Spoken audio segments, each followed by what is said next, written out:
Hollywood, California, Monday, April 19th. The Lux Radio Theatre presents Joey Brown, Helen Chandler, Roscoe Carnes, and William Frawley in Alibi Ike.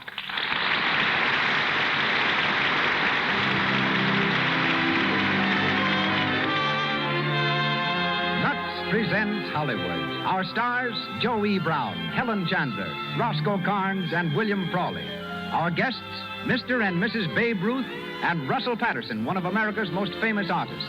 Our producer, Hollywood's foremost citizen, Mr. Cecil B. DeMille. Our conductor, Louis Silvers. This hour of Hollywood stars and personalities comes to you direct from the Lux Radio Theatre on Hollywood Boulevard, with good wishes from the makers of Lux Flakes. To everyone, a hearty welcome.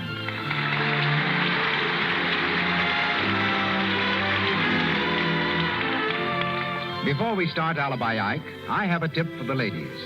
You don't have to find alibis for Lux Flakes. From time to time, it seems to me I've heard women say, "This dress has never looked the same since I washed it." But I never heard them say that about Lux Flakes. As a matter of fact, I have a letter here about a dress that took first prize in a contest after it had been luxed 9 times. This friend in Massachusetts writes, "I made my 8-year-old daughter a dress of very sheer voile. After the dress had been worn and washed for the 9th time in Lux, I noticed a contest for sewing. Appearance of material was a big factor. My daughter's dress looked so good to me that I entered it in the contest. It won first prize. That was 2 years ago. The dress is still in use and looks splendid, thanks to Lux. When you have a Lux dress winning over brand new ones, that's something. It just goes to prove, as the makers of Lux Flakes have always said, that any material that is safe in water alone is safe in Lux." And now our producer, ladies and gentlemen, director of more than 60 pictures, discoverer of many stars, Mr. Cecil B. DeMille.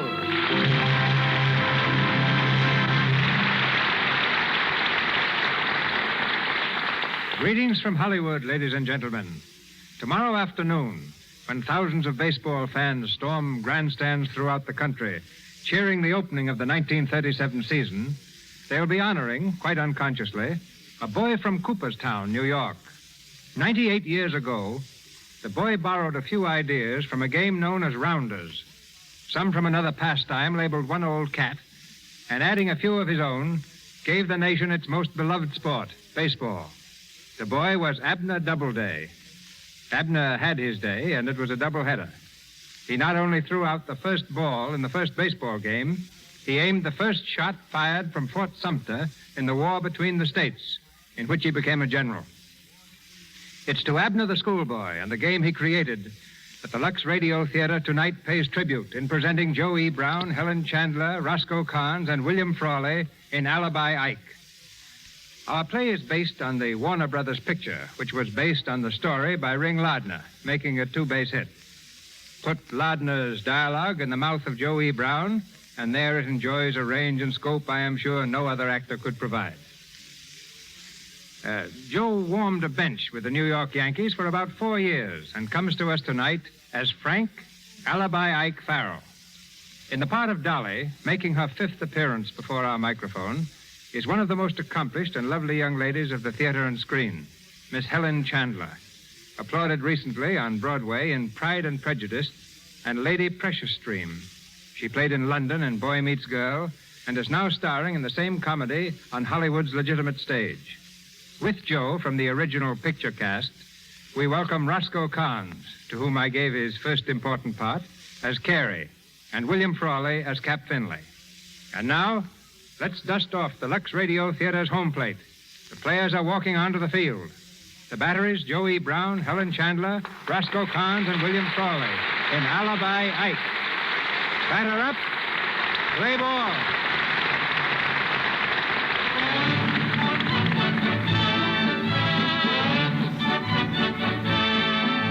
We go back a few weeks before the opening of the baseball season. Throughout the country is heard the old familiar thud of the ball in the glove, the sharp crack of the bat as a stinging grounder zips over the infield. In Winter Haven, Florida, the Chicago Cubs are preparing for the National League pennant race. Near the players' dugout, Cap Finley, the manager, is talking to the owner, who is optimistic about the team's prospects. All right, stick it right in there, Shorty. I see it, Mike. That's right. Here you are. If I can make a prophecy the first day of the season, Cap, I have a good hunch we're going to finish a lot stronger this year than last. Yeah, well, we couldn't finish much worse than 8th. You know? I have every confidence in you personally, Cap, and I've convinced the other stockholders to let you work it out your own way. Thanks, Tom. I wish you'd convince them not to sell Pennock. Well, you're sure to find a pretty likely pitcher among the 10 new rookies. Why, there's one boy alone, Farrell, struck out 20 men in one game last year. Sure. He was with the Holgate Terriers, wasn't he? Mm-hmm. But did they claim Lou Gehrig was playing against him in Holgate last year? I'll bet I'll have to ring a cowbell to get him off the field. Well, I'm pinning my hopes on this Farrell boy. If he's as good as they say he is... Well, wait till he shows up, Tom. That'll be time enough for prophecies. Telegram for you, Mr. Finley. Oh, thanks. Let's see it, Mike. I never had a telegram yet that wasn't, well, for the... What is it? Get this. It's from your White Hope, Farrell. Listen. Reporting today. Sorry I was late, but my calendar was wrong. What? Oh, his calendar was wrong. Now, there's an alibi for you.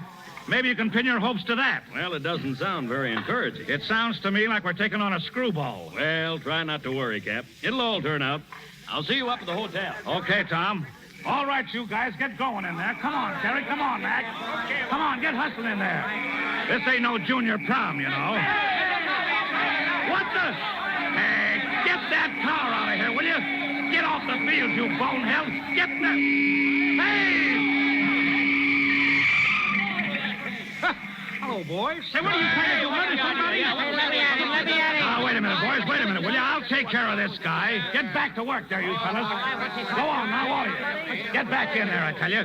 No hard feelings, boys. After all, I didn't hit nobody. Now, listen, you. Take that sardine can you're driving and get out of here before I kill you. Say, maybe you don't realize who I am. Oh, yes, I do. You're Ty Cobb, but you got your face lifted to fool the pitchers. Now, listen to me. This is a ball club, and you're on the field. Beat it. Wait a minute. Ain't no ball club without a pitcher, unless they've changed the rules this year. Well, they've changed them, but not enough to let you into the park unless you're on a leash. Now, get out of here. Hey, wait a minute. I'm on the team. My name is Farrell. Farrell? Sure. Frank X. Farrell. Well, why didn't you come in through the gate and give your name at the office? Well, I was afraid if I let on who I was, all the help would quit work and come out and watch me. That's what used to happen when I played with the Holgate Terriers. Oh, I see. Is that why you put on a disguise? Disguise? Hey, this ain't no disguise. This is my baseball suit. You don't say. Yep. Well, you ought to put a sign on it so folks would know. Hey, that's a good one, mister. Well, I'll be seeing you. Where are you going? I'm going out and slug a few. Never mind that. Come over here and loosen up your arm. Well, all right. You want me to loosen it? Gosh, it's as loose as goose grease right now. Hey, Carrie. Yeah? Handle a few for this guy, will you? Sure. Yeah, wait a minute. You better put a batter up there, too. Give me something to aim at. All right, Farrell. Toss up a couple. Sure. What'd you like to see first? My zipper or my clipper? Well, now, I don't know. Just suppose you just try your fadeaway speedball with a slow-up twist and a drop hook on the end. Sure. That's my special. Well, there she goes. Hey, easy on the speed, wise guy. What's the matter, catcher? Sting your hands? Hey, Farrell, your calendar is still wrong. This ain't July. I know it. It's hot in July. Well, your arm ain't going to be hot in July if you don't take it easy. I am taking it easy. I never open up the first few weeks. Oh, look at that wind-up. Boy, if you ain't open now. Say, how many games did you win last year? Only 28. Had malaria most of the season. Malaria, huh? Well, where can I send the rest of my pitchers to get it? Huh? Never mind. Okay, Kerry. All right, Cap. Come on over here, Farrell, and let's see you hit a few. Well, wait, I ain't warm yet.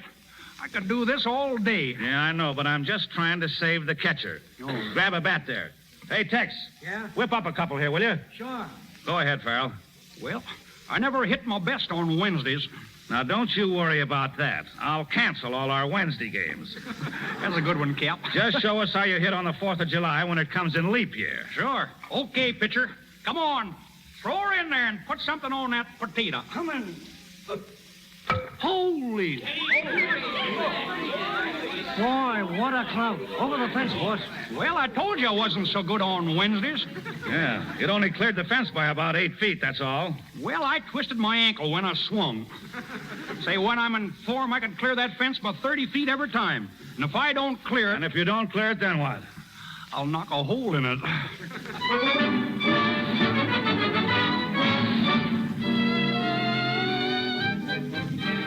One moment, please. Hello, Winter Haven Hotel. I'll see if he's in. Hello. Paging, Mr. Sullivan. Paging, Mr. Blake. I tell you, Cap, this guy Farrell is the best rookie pitcher I ever saw. Why, he's terrific. That was only an exhibition game this afternoon, Tom. But he was good. Why, he struck out 12 men. Yeah. He looks good pitching strikes.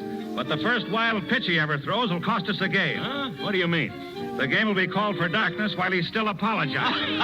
Hello, Cap. Are you ready to go, Cap? Yeah, sure. Tom, you know my wife. Of course. How are you, Mrs. Finley? Fine, thanks. And this is my sister-in-law, Dolly Stevens, Mr. Johnson. How do you do? How do you do?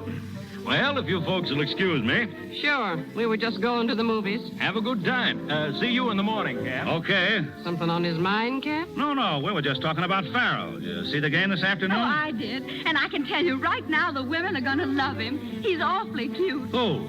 Why, Farrell, the rookie pitcher. Cute. Come on, let's go. Wait a minute. We've got to get someone for Dolly. Oh, okay. Who do you like, Dolly? Cap, you're as blind as an umpire. Can't you see she's crazy to meet Farrell? Crazy to meet... Well, she'd have to be. Now, but Bess, I didn't Go say that. on, Cap. Round him up. All right. The last I saw of him, he was heading for the billiard room with Mac and Carrie. I'll see if I can find him.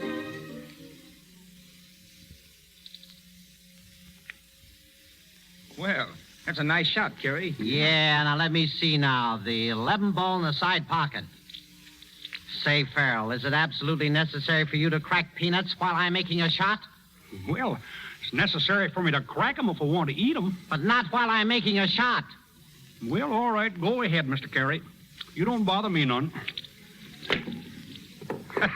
You missed, Kerry. Yeah. Well, who wouldn't miss a guy cracking peanuts? All right, your shot, Farrell. Well, let's see. What's the layout? Gosh, looks pretty impossible, don't it? Now, wait a minute. Call your shot. Gosh, I can't see so very good without my spectacles. Well, why don't you wear them then? Gosh, I never thought of that. There, that's a lot better. Let's see now. The 4 ball in the side pocket, the 8 in the corner, the 6 down in the end, and any others that happen to fall. What? You'll never make it. Well, a man can only try. Holy smoke. 5 balls in one shot. Is that all? This stick must be crooked. Say, I'd use a hockey stick if I could make shots like that. Well, I quit. I'm not playing with no champion. Now, wait a minute, Kerry, wait a minute. Hey, let me see those spectacles of yours, Farrell. Sure. Here you are. I thought so. There ain't even any glass in them. I know it. I had to take the glass out on account it hurt my eyes. Guess I'll put this cue back in the rack. He'd like to go to bed, but he can't think up an excuse. Well, guess I'll say goodnight, boys. I ain't sleepy, but I got some gravel in my shoes, and it's just killing my feet. I should think they'd take them gravel pits out of the billiard room. Hey, that's a good one, Mr. Carey. Hey, Farrell. Yeah, Cap? Come here, will you? Sure. Good night, fellas. Yeah, good night. Good night. Oh, boy. That guy is the original Alibi Ike. Yeah, he's got an alibi no matter what he does, good or bad. Yeah, but at that, he ought to make us a good man, Kerry. Yeah, unless that gravel in his shoes brings back his malaria and throws his eyes out of focus so he can't read the calendar and find the home plate.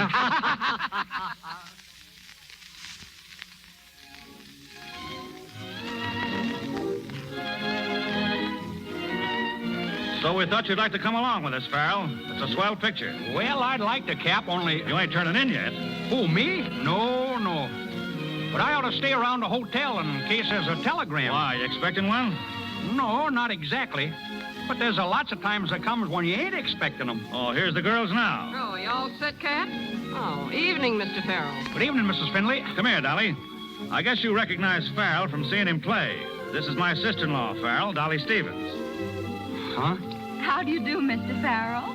Well, gosh, I mean, how do you do? I hope hope you've been telling Cap you can go to the show with us tonight. Well, sure. No, I he can. can't come, Dolly. He's got to stick around for a telegram. Oh, yeah. But I guess it's no use anyway. You see, the office where that telegram might come from ain't open after 6 o'clock. Oh, I see.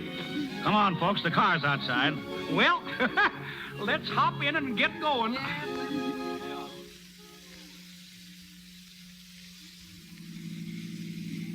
I like riding in a rumble seat. Don't you, Mr. Farrell? Some people don't, but I do. Well, keeps you out in the fresh air. Ball players need a lot of fresh air, you know. Yeah.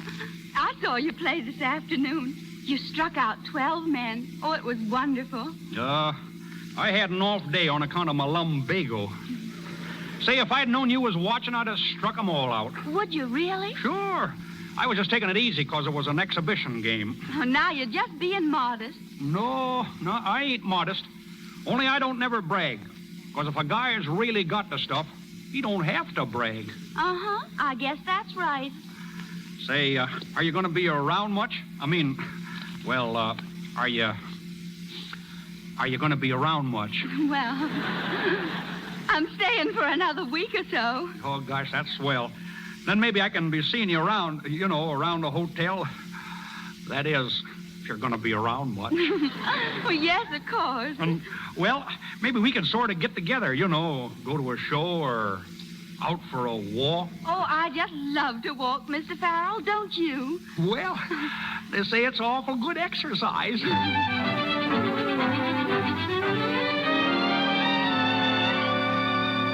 Mr. Short, paging Mr. Deaver, paging Mr. Short. Your deal, Mac. Yeah. Oh, hey, Carrie. Carrie, look who's coming across the lobby.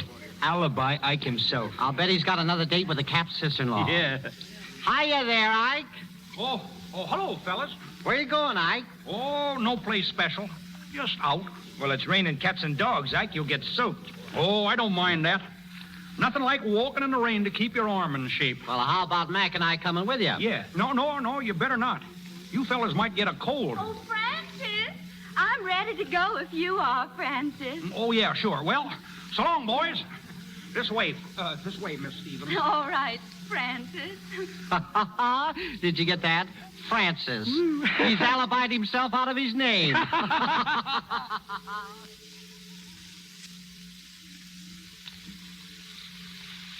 If you're getting wet, we can go back to the hotel, Francis. Gosh, no. I like sitting in the rain with you. The park is kind of deserted. Sure. That's why I like it. Yeah, I like it, too. Do you? No kidding? Yes, Francis. Oh, gee, I wish... What? I wish you wasn't going north tomorrow. Oh. Yeah, but the team's leaving in a few days, too. You know you're crazy for the season to begin. Oh, I do hope the team does well, Francis. Cap's whole future depends on this season. Oh, Cap ought to stop worrying. I feel fine. I just can't wait to read about your winning that opening game. Yeah, but you won't be there to see it. No. Oh, I hate going home and leaving... leaving the club. You'll write to me, won't you? Right? Oh, sure. But gee, Dolly, I wish I could tell you. What, Francis? Well, how much How much you what? Well, how much I... Well, Francis, you're getting a cold. No, I ain't... Oh, come on, Francis. We've got to get back to the hotel. Well, I guess maybe we gotta go back. I'd hate to ruin the team's chances by getting sick.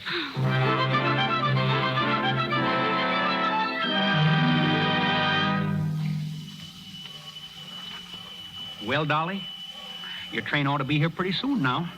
Yes, pretty soon. Of course, sometimes they're late, you know. Yeah, they don't always run on time, do they? No, you see, sometimes they get behind in their schedules. Oh, I see. And that's what makes them late. Yeah, that's one of the reasons. Gosh, Dolly, I wish this train wouldn't never come. Oh, do you really, Francis? Yeah. Oh, gee, Dolly. Oh, gosh, there it comes, and it's right on time. Oh, then I guess it isn't late. No, right on time, just like I said. Well, Well, Francis, I think there's something in my eye. Would you look? sure. Wait till I get my handkerchief. Which eye is it? Oh, you'll have to come closer, Francis, much closer. Francis. Well, Francis? I don't see nothing. Oh, well, never mind. I guess it's all right now. Say, I wish you'd keep my handkerchief, though. You might get something in the other eye. Yeah, but you might need it. No, not me. Say, when I see something coming, I always duck. Oh. And anyway, I'd kind of like to have you keep it, in case you need it. I'd love to keep it, Francis. Oh, gee, that's great. Well, I guess there's nothing more to say. no, I guess that's about... No, it ain't either. Oh, Francis. Dolly, I gotta tell you something. I hope you don't get mad or nothing, but... Yeah, go on, Francis, quickly. Dolly, listen. Listen, Dolly, because it's awful important. Oh, Francis, hurry. Dolly, I... Francis, I've got to go. No, I... Dolly. Oh, goodbye, Francis. No, I... Wait. Goodbye. Wait, Dolly, wait, I...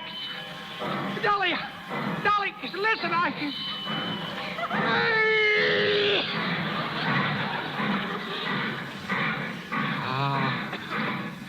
shucks.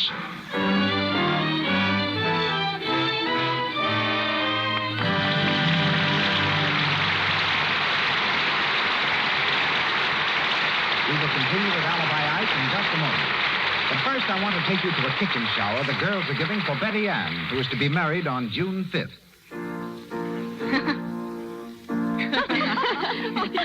You girls are perfect darlings to give me all these grand, shiny pans and things. Oh, look. There's still a package you haven't opened. So there is. Why, it's a big box of Lux Flakes. And here's a card. It says, the most valuable thing I could give you. Ask me why. Signed, Helen. All right, Helen, tell us. When the girls told me about your shower, Betty, I said to myself, there's one thing this old married woman has found out, and I think it's something a bride should know. I'm all ears. Out with it. Well, you may not think it's not important now, but honestly, it makes a big difference how you wash your dishes. Oh. No, really, I mean it. There's just no romance in dishpan hands. Men may respect them, but they don't admire them. So, my advice to you is to steer clear of kitchen soaps for dishes. I found them very drying. Sooner or later, they give you dishpan hands. But you can bet your life Lux never will. Thanks a lot, darling. I'll stick to Lux. Remember, Lux has no harmful alkali, nothing to dry and roughen the skin, and it costs next to nothing, hardly 1 cent a day for all your dishes. And now, Mr. DeMille. On with the story of Alibi Ike, starring Joe E. Brown, Helen Chandler, Roscoe Carnes, and William Frawley.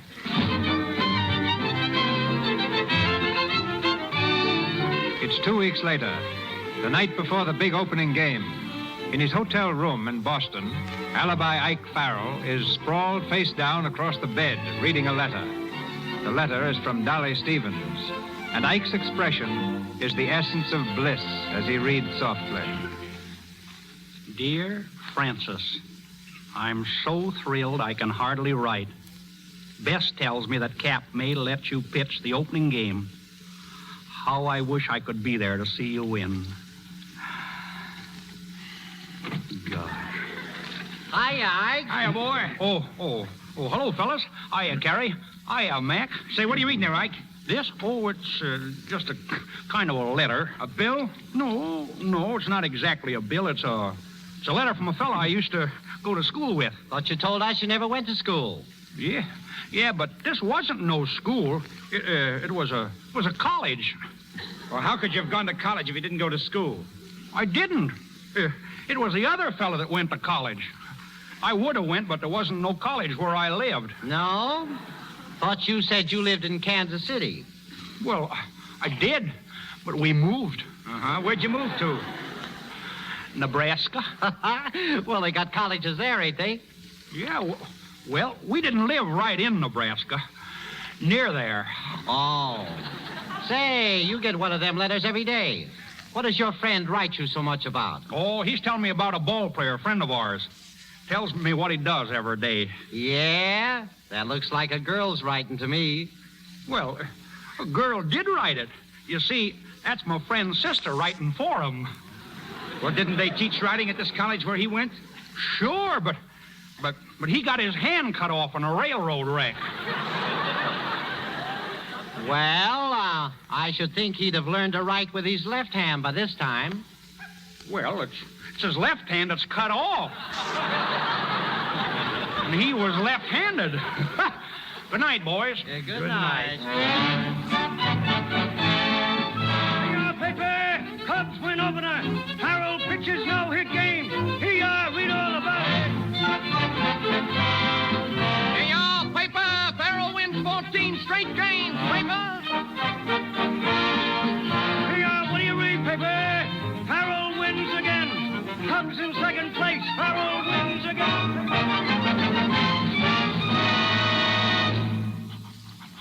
And so you see, Dolly, the Cubs and me has practically cinched the pennant.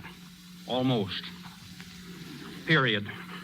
Next 2 weeks, we'll tell story, and as I will pitch 2 times in next 2 weeks, all is over but shouting.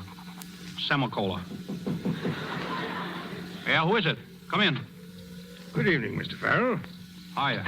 My name's Crawford. You don't know me, Mr. Farrell, but I'd go through fire and water to shake hands with you. Oh, you don't have to go to all that trouble. I'm glad to shake hands with you. Well, thanks. You're the best pitcher I ever saw. Well, maybe I ain't the best, but I won an awful lot of games this year. You sure have, boy. You're on your way to big money. Yeah, but... And you'll get it. You're a smart boy. Well, it ain't only that I'm smart, just that I got the stuff that fools these other fellas.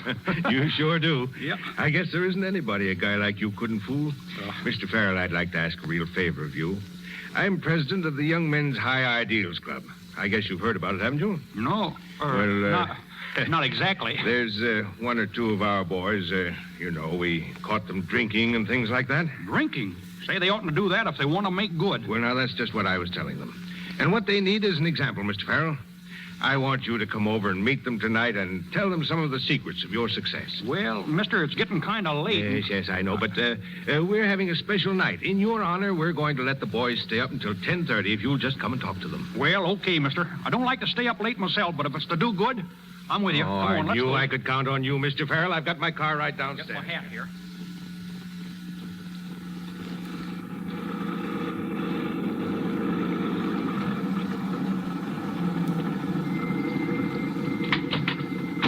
This is it, Mr. Farrell. Right up these steps. You mean this is a house where they're holding a convention? That's right. Gosh, it's kind of dark, ain't it? Right in here, Mr. Farrell.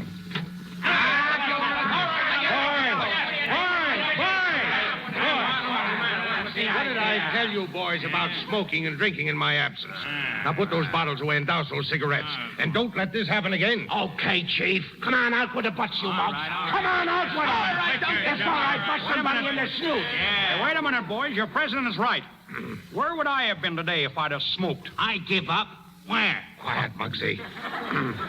Boys, I had a little talk with Mr. Farrell on the way over, and he says his next 2 games are in the bag right now. That's right, fellas. I can't lose. Oh, no? I neglected to tell Mr. Farrell that continuous winning is against the principles of the Young Men's High Ideals Club. Oh, yeah. What do you mean, against the principles? Well, you see, Mr. Farrell, our motto is live and let live. Now, what we'd like you to do is ease up a little in your next 2 games. Let the other team get a few hits once in a while. Maybe even let them win, just for the sport of it. That's the idea, isn't it, boys? Certainly, that's the way. Wait a minute. That's what. Just a minute, boys. I know it couldn't be true, but this sounds like maybe you fellas was trying to bribe me or something. Bribe you? Oh, no. Of course, we might make you a little present, say $10,000 or $12,000. I see. Good night, boys. Now, Mr. Farrell. Now, wait a minute. Let me go. I'm wise to you fellas. You got me over here so as you could talk me into losing for you. You're nothing but a bunch of gamblers and cheats. Let me out of here. Grab him, Lefty. Come here, you. Wait a minute. Out. Now, Farrell, we don't want to be nasty about this, and you're interested in health, aren't you? Well, sure I am. Think a man ought to keep his strength up, don't you? Yeah, sure. Well, let me show you one of my strength secrets. Ow! Hey, let go! Let go my arm. Now, just imagine me doing that to your pitching arm, only finishing by breaking it off. Understand? Ow! Let me go.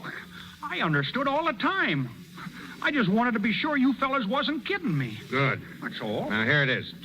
We want you to lose your next 2 games. There's 12 grand in it for you. How about it? Not on your... What? Well, sure.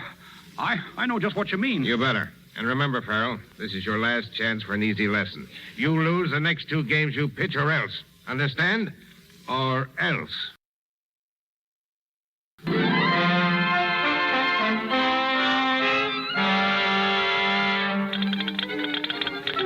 Telegram to Mr. Frank Farrell, Hotel Continental, Boston, Massachusetts. Dear Francis, arriving tonight to watch you win your next 2 games. Thrilled at thought of seeing you again. Signed, Dolly.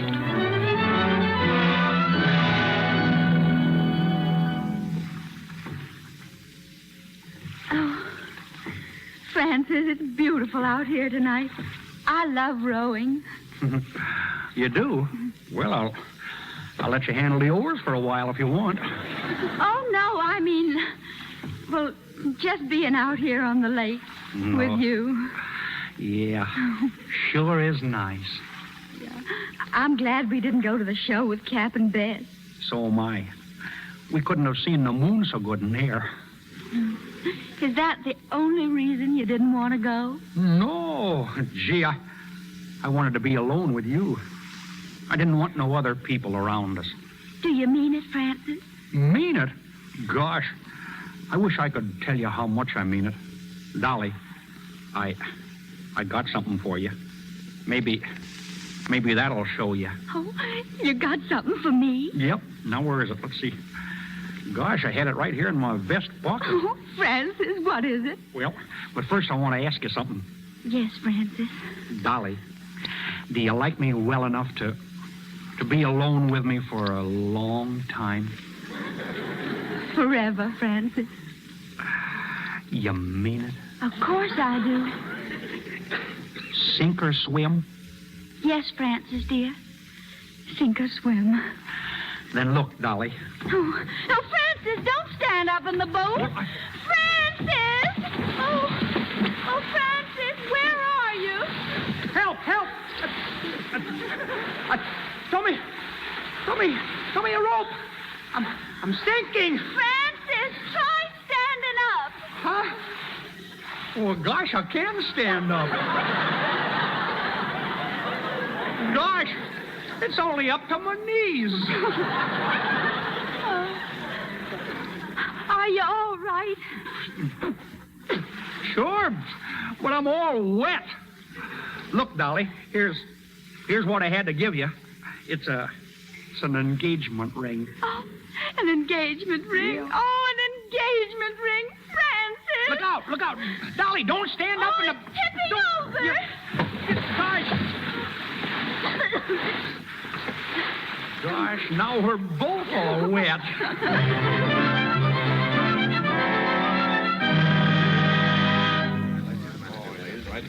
Hello, Hotel Continental. One moment, please. Hello, Hotel Continental. So that's the sparkler. Well, it certainly is a peach, Dolly. Oh, Bess, I'm so thrilled. Where is Francis, do you know? They're over in the card room with a couple of the boys. You going out tonight? Well, we were going to the theater if the boys will let him get away. Yeah, I'd better go and call them all. No, you ain't leaving yet, are you, Ike? Sorry, fellas, but I just got to. Well, where you going? Oh, just to the theater, I guess. All by yourself? No, friend of mine's going with me. Well, what do you say if we go along? Yeah. Well, I ain't only got 2 tickets. We can get some more seats. They're all sold out. Well, the scalpers will have some. Sure. Yeah, but you don't want them. Show's rotten. I'll buy your tickets from you if you don't want them. Nope. I wouldn't cheat you. Well, say, what are you going to do with your girl? Leave her here at the hotel? Girl? What girl? The girl you had supper with. Oh, her. Oh, gosh. She just happened to sit down on my table, that's all. Uh-huh. Is that why you gave her that ring, for sitting down? I give her the ring? Well, didn't you? No, I didn't exactly give it to her. I lent it to her. Oh, yeah? Well, I wouldn't lend no ring to no strange girl if I was you. Oh, I guess she's all right. I'm kind of tired of the rock anyway. When a girl asks you for something, well, what are you going to do? Well, so long, boys. Now, wait a minute, Ike. I got a bet with Mac, and it's up to you to settle it. I bet that you and Dolly were engaged to be married. Huh? Oh, no. Not exactly engaged. Now, look here, Ike. This costs me real dough if I lose. Now, cut out the alibis and give it to us straight. Cap's wife told us you was roped. Well, I don't want it to cost you no money, Carrie. You win. Oh, you got a swell girl, Ike. Yeah, she's a peach. You're a lucky guy, Ike. Well, I guess she's okay. I don't know much about girls. Never seen none that I'd fall for. That is till you seen this one. Oh, well, she's okay. But I wasn't thinking about getting married yet a while. Say, who done the asking? Her? No, not exactly her, but sometimes a man don't know what he's getting into. You take a good-looking girl, and a man generally always does just about what she wants him to. Say, the girl isn't living that could lasso me. That is, unless I wanted to be lassoed. Oh, I don't know. When a fella gets to feeling sorry for one of them, it's all off. Well, so long, boys. So long. See you later, Ike. So long. What, Dolly? I didn't know you was waiting out here. No? Well, it happens that I was. And it also happens that I heard every word you said in that room. Dolly, oh gosh, listen. I didn't understand you were just feeling sorry for me. But you're right about one thing. It's all off. Here's your ring, Mr. Farrell. Oh, gee, Dolly, wait a minute, Dolly. I didn't mean it. Honest, I didn't. Dolly, you gotta listen to me. Let me explain. I don't ever want to speak to you again. I'm sick of your alibis. And I've no intention of spending my life with a man who apologizes for me every other word. Goodbye. Dolly, wait. You gotta... Wait a minute. You can't do this. You don't understand. It's all a mistake. Going up? Dolly. Gosh.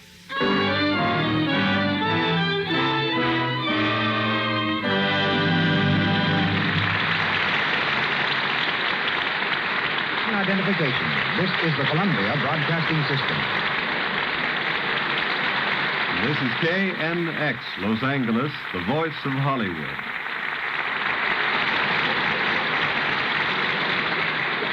Alibi Ike will be back in the box pitching for the Lux Radio Theatre again in just a moment.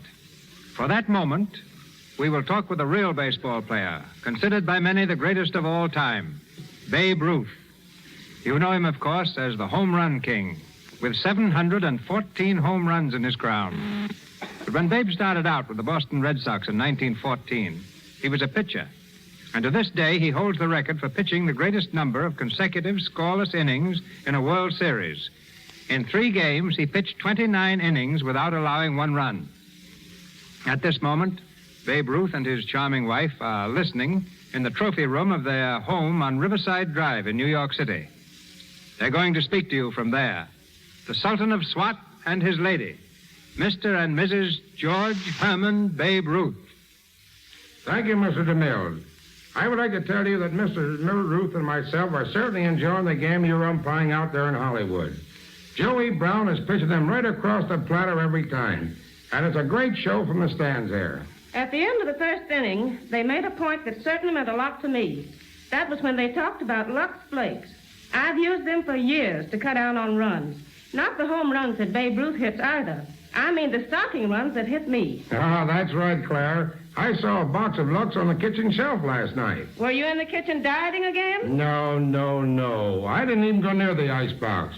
I was looking for the sport page of the paper you threw out. You see, we're getting into baseball season very fast here. According to my scores today, my prediction of the last 3 or 4 days are showing that we're going to have a great season with plenty of thrills. Philadelphia Nationals beat the Boston Bees in the first game today. They played 11 innings and won by 2-1. And in the second game, they won by 1-0. The Athletics beat the Senators 4-3, imagine, in 11 innings. Babe, if you're going to tell them who is going to win the pennant, I'm through. Well, I might be through myself. Suppose you tell them. Well, on his radio program the other night, I heard Babe Ruth say the Cardinals would win it in the National League and the Yanks in the American.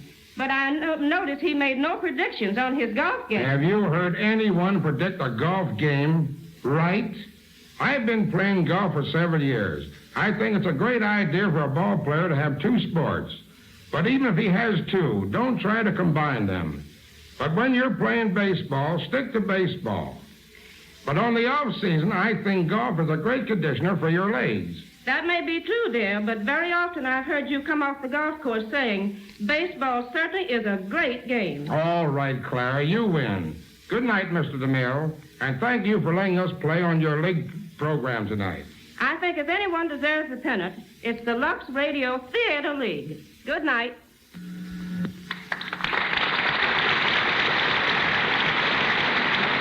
Thank you, Mr. and Mrs. Babe Ruth.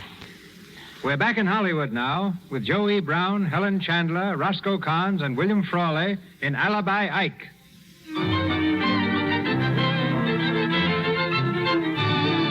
Sick at heart because Dolly broke their engagement, Farrell went out the next day and pitched a losing game. Pitched so badly it aroused suspicion in the minds of Cap and the owner of the club.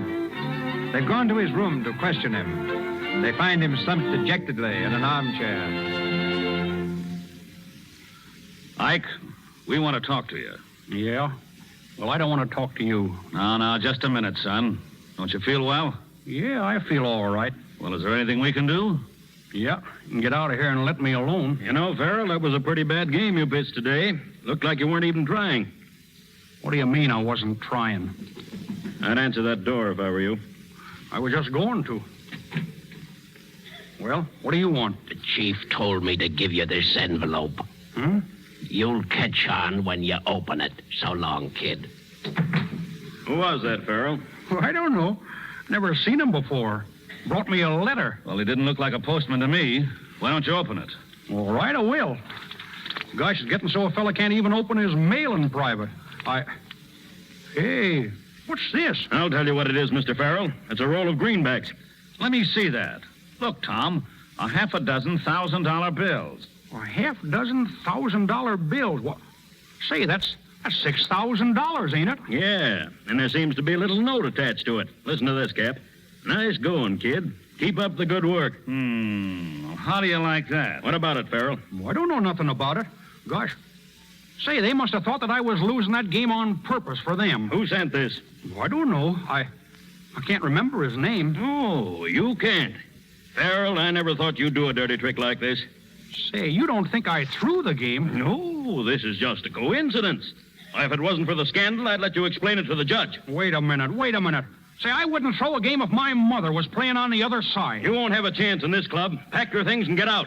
And if you ever put on a baseball suit again, I'll put stripes on it for you. You mean I'm canned? Yeah, and it starts right now. All right, then let it start. A couple of fine fellas you are. When I was winning, you thought I was a hero. And then the first time I lose a game in 2 months, you come around claiming I'm a crook. Well, you can keep your ball club. I'm through with you for good. Now get out of here. Get out of here and let me pack my suitcase.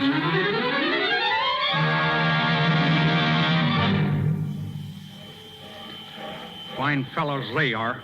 I'll show them. Frank Farrell. Frank Farrell, wait. What? Frank, wait. Oh, hello, Mrs. Finley. Where do you think you're going? I'm going back to Holgate. That's where I'm going. Oh, no, you're not. No? I just spoke to Cap. I told him the real reason why you lost that game. Because you was worried sick about Dolly. They want you back, Farrell. Well, I ain't going. You got to come back, for Dolly's sake, if not your own. Dolly? Gosh, she don't care if I never come back. Yes, she does. Yeah? I spoke to her long distance last night. She's been almost frantic since she walked out on you. Well, gee, if you think that... I don't think. I know. But if you go off now, you'll be disgraced. And if I tell Dolly that your comeback depends on her, why, she'll be back tomorrow cheering for you. But do you think she'll really forgive me? Sure. If you'll promise to give up those alibis. Well, promise? Gee, I'd get right down on my knees now. Only I got such a bad case of Charlie horse. Never mind that. Come on back to the hotel. Cap and Mr. Johnson are there waiting for you. And we're sorry, son. Yeah. We should have known better than to think you'd throw a game. Oh, shucks, that's all right. It's all over as far as I'm concerned. But it isn't. Not yet. I want to get those crooks and get them right. Do you know where to find them? Sure I do. At their clubhouse. Okay. I want you to go and see them the day before your next game and tell them you're going to throw it. But you won't do it unless their man meets you with the money just before the game. Then we'll have a couple of federal men there and catch them red-handed, giving you the dough. Oh, boy, say, that's pretty slick. I'll be pitching next Thursday. I'll go and see him Wednesday night. Just why do you want the money in advance? Well, I tell you, they're looking at me funny. I gotta have that dough so I can get out fast if they do come after me. Are you trying to put the cross on us, Farrell? Say, ain't I done everything you told me to so far? Okay. We'll have the dough for you. Now scram. Sure. Well, good night, boys. Don't forget. Well, what do you think, Chief? He's pulling a fast one on us, but he's not going to get away with it. We got everything sunk on tomorrow's game. If Farrell wins, it means the pennant for the Cubs. Farrell isn't going to win, Lefty, because Farrell isn't going to pitch. Huh? You and Charlie are going to pay Mr. Farrell a little visit tonight, see? Don't mess him up if you can help it, but get him away from the hotel. You know what I mean, Lefty? Yeah. Maybe a little chloroform will help. Handle it any way you want. But get him out to the farm and see that he don't wake up until the game's on. Leave it to me, boss. When I get finished with him, he'll be lucky if he ever wakes up.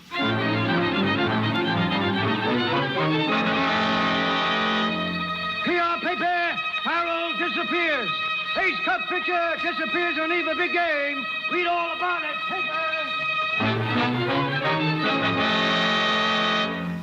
But I tell you, Beth, something has happened to him. Yeah? Well, something else will happen to him if he doesn't show up for the game. The game? All you think about is the game. What worries me is Francis. Oh, now calm yourself, Dolly. He'll be all right. He'll probably show up at the last minute with an alibi. Oh, but he isn't all right. He'd never do a thing like this. Oh, if I only knew where he was. Come on. It's almost time for the game. Yes, sir, folks, it's a great game. At the end of the fourth inning, the Cubs are trailing the Giants by 1 run. Now it's a shame that Farrell isn't here to pitch Turn tonight. that off, There seems Charlie. to be no Sure. information as to his... I think the sap is waking up. Oh. Hiya, Farrell. Huh? Hey. Take it easy, boy. Lay down there. Hey, what is this? Just a little game we got up, Frank, and you're it. Where am I? Why, this is the health farm, Sonny. We brought you out here for your health. My health? Say, quit kidding me. I got to get to the ballpark. Boy, you're so far from the ballpark, you'll do well to get there by next season. Oh, I will I? Get in, Charlie. Come here, you. Look at right now. Sit down. There. That's better. Now, Farrell, if you're a good boy, you can go home, just like you come here. All in one piece. You get it? Yeah, okay, boys. I guess you win. Now you're showing sense. Have a drink? Me? Say, I wouldn't touch that stuff. Well, maybe I will have one, thanks. Say when, Farrell. I'll pour it myself if you don't mind. Sure. Here. Thanks. Gosh, the bottle's almost empty. Pretty color when you hold it up to the light, ain't it? I don't pay much attention to the outside of the bottle. Look at there. It's all greenish. Boy, sure is pretty. Huh? Let me see it. Sure. Take a good look, mister. Hey, you! Gonna keep me in there, are you? Gonna make us lose the game, huh? I'll show you, you... Give it to him, Charlie!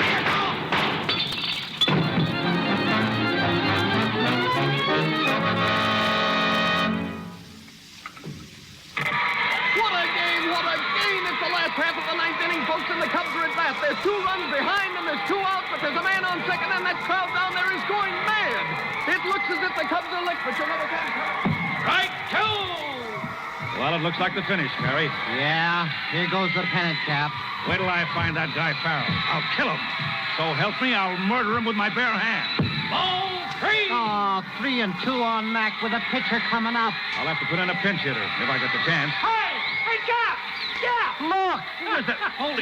Why, it's Farrell. Hiya, Cap! Hiya, Gary! Come Hiya, here. fellas! Come here, you. Where have you been? Don't ask me now. Just give me a bat, that's all. Give me a bat. Ball 4! Take the base! That's what's up to me, Cap. Hey, somebody give me a bat. Wait a minute, Farrell. Listen to me. Are you on the level? Do you want to win this game? Do I want to win it, guys? Let go of me. All right, but remember this. You've got to get a hit. 2 runs will tie the score, and there's 2 men on. I know it. If you strike out or pop a fly, I'll murder you. Oh, listen, Cap, I'll sock that kill so hard, it'll rip the horsehide off of it. Let me out of there. Hand her up, That's me, Ump. Farrell, pinch hitting for Rossi. Farrell, batting in face of Rossi. Farrell, batting in face of Rossi. Farrell, batting in face of Rossi. Thanks, folks. All right there, Mr. Eckhart. Just put her in there and duck. Strike one! You're right, Umps. Looked all right to me, too. Get up to the plate. Okay. Gee, I hope you can put another one in the same place. My gosh, you did it. 2 strikes, huh? Hey, I better get down to business. Don't worry, Cap. Only takes one to smack it. Get in the batter's box.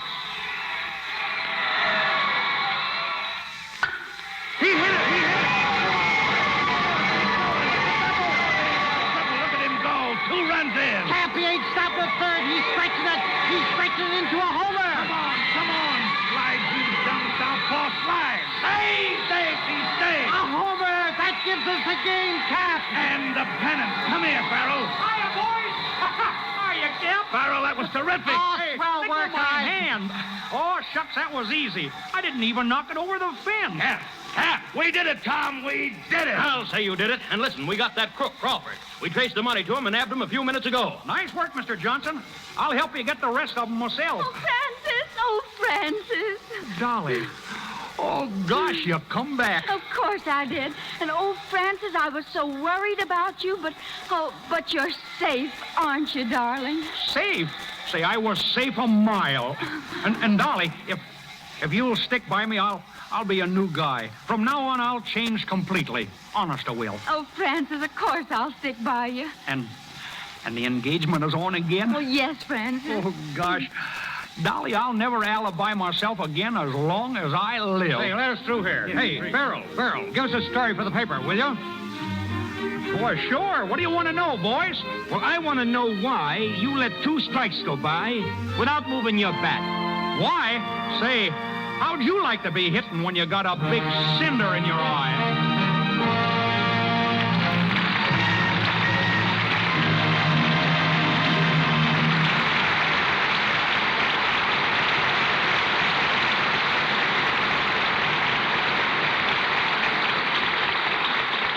The game's over and won, but we play an extra inning a little later with Joe E. Brown and Helen Chandler.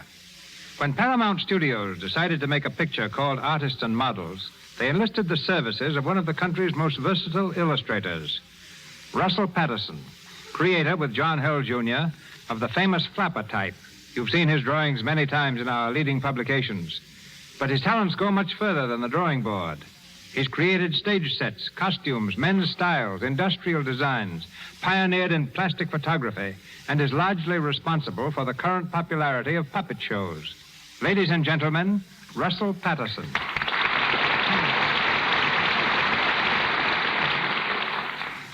Thank you, Mr. DeMille, but I'm only one of the several illustrators who'll be working in Artists and Models.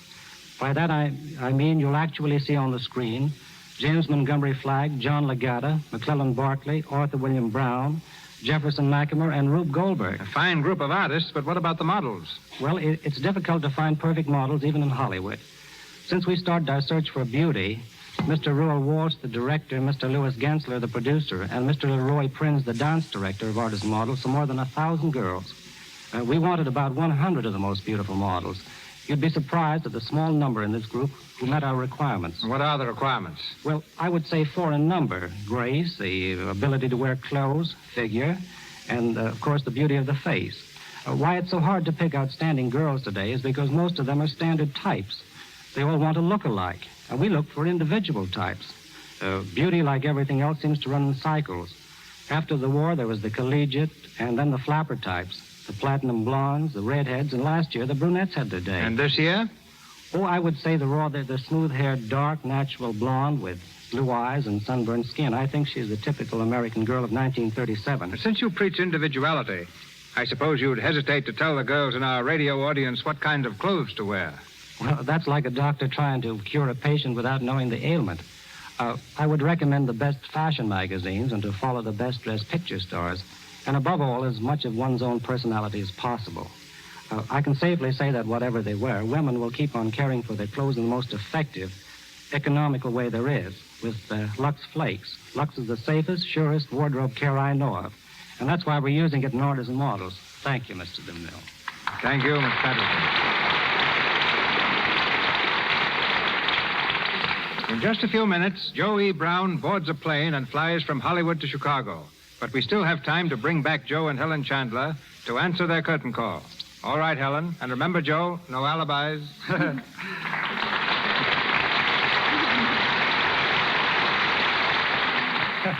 Thanks, CB. Of course, I'm not in very good voice. Beginning already? Now what's the matter? Did the play take it out of you? Play? Gosh, no, but I've got to protect my voice for tomorrow. Didn't you hear, Mr. DeMille? Joe's going to Chicago to become a radio announcer. He's describing the game there tomorrow between the Pittsburgh Pirates and the Chicago Cubs. Oh, Helen, it's nothing at all. Nothing at all. How long are you going to be a sports commentator, Joe? Oh, about a month, I guess. Unless I find that I've bit off more than I can chew. I'd say that was impossible. Huh? Cut it out, will you? No, CB. Joe, I think it'd be awfully nice if you'd say something about our product. Product? What product? You don't know what our product is? Well, it seems that I do kind of recollect hearing tell of it. Yes, of course you do. Why, everybody uses it for keeping clothes nice. You know, and washing dishes. Clothes? Washing dishes? You know, Joe. You know, it comes in a box. You get it at the grocery store. Big letters on it. L-U-X. L-U-X. Now, tell me. Oh, Lux, sure. Well, why didn't you say so in the first place instead of beating around the bush? Guys, our house is just about filled with Lux. I say, those flakes are a home run in the ninth inning with 2 out and the bases loaded. Of course, I don't do the washing, but it seems to me... No, that's enough. That's enough. Don't spoil it. Joe, I understand you're a sports writer, too. Yes. I'm writing a column for the Los Angeles Examiner. They picked the craziest name for my column, though. They call it Saying a Mouthful. Gosh, that don't seem to fit me. Not if it's only a column, Joe. Oh, you too, huh? Yeah, it ought to be a full page. Oh, I see. And Helen, just before I kiss you goodbye, before we say Dolly, guys, there I'm all confused.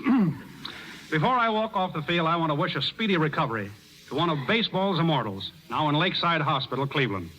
He was banged up pretty badly in an accident the other day, and I know that you all join me in wishing the best to a great sportsman, our friend Tris Speaker. And now, CB and everyone, including you, Helen, goodbye. Goodbye, thank you. Goodbye, Alibi.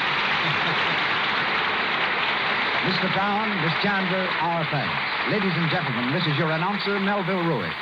The program arranged for you next Monday night will be revealed in a moment by Mr. DeMille. Tonight's cast included Wally Mayer as Mac, Leora Thatcher as Bess Finley, Cy Kendall as Crawford, Lou Merrill as club owner, Joe Franz as Lefty, Charles Emerson as reporter, Frank Nelson as radio announcer, Ross Forrester as Tex, Ingeborg Dillish as telephone operator, and Marion Dennis as telephone girl. Joe E. Brown appeared through courtesy of David L. Lowe Productions. Louis Silvers, 20th Century Fox, where he was in charge of music for the new film That I May Live. Mr. DeMille, Mr. Carnes, and Mr. Frawley, Paramount. Mr. Frawley's new picture is High, Wide, and Handsome, and Mr. Carnes, Night of Mystery. Just a reminder, as you know, many localities switch to daylight saving time next Sunday. If you are not affected by daylight saving time, this program will come to you 1 hour earlier, beginning next Monday night. And here's Mr. DeMille. Next Monday night, the Lux Radio Theatre brings you 2 of the most outstanding personalities Hollywood has ever given the world, Robert Taylor and Irene Dunn. Our play, Magnificent Obsession, based on Universal's picture from the celebrated novel by Dr. Lloyd C. Douglas, one of the most inspired stories of our day. Our radio version will find both stars resuming the same roles they filled with such distinction on the screen. Miss Dunn as Helen Hudson, Mr. Taylor as Bob Merrick. Our sponsors, the makers of Lux Flakes, join me in inviting you to be with us again next Monday night when the Lux Radio Theatre presents Robert Taylor and Irene Dunn in Magnificent Obsession. This is Cecil B. DeMille saying good night to you from Hollywood. This is the Columbia Broadcasting System.